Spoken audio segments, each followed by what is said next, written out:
On participe à une structure qui s'appelle Lour Saindia, qui permet d'acheter du foncier pour le mettre à disposition, en fermage en fait, à des jeunes qui ne seront pas issus du milieu agricole.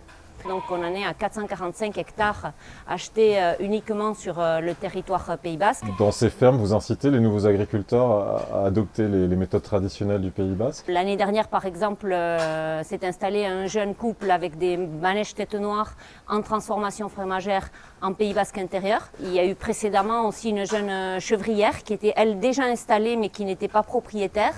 Et son propriétaire a voulu vendre. La poursuite de son activité dépendait de la possibilité d'acheter. Donc c'est l'Ours India qui a acheté et elle est devenue fermière de l'Ours India.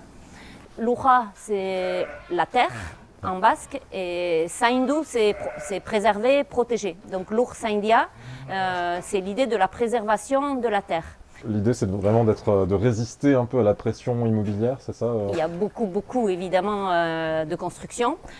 On est victime de notre succès un peu, hein. C'est un territoire qui est attractif et donc la finalité de l'Ours India, c'est préserver la terre nourricière pour en faire un bien commun à tout jamais sorti du marché spéculatif. Donc on a aussi une action militante, on estime que la terre aussi doit être achetée à un prix juste. Qu'est-ce qu'on appelle un prix juste? C'est un prix que l'activité agricole pourra payer d'une certaine façon. On fait casser des ventes qui pourraient être spéculatives ou qui feraient perdre l'usage agricole du foncier.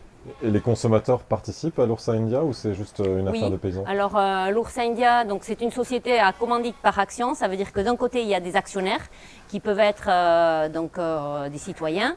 Pour nous, c'est important aussi de ne pas agir en vase clos sur notre ferme, en comprenant qu'on travaille dans un territoire, pour un territoire, et que ce qu'on fait chez nous participe d'une dynamique collective et du maintien d'un tissu rural vivant. Et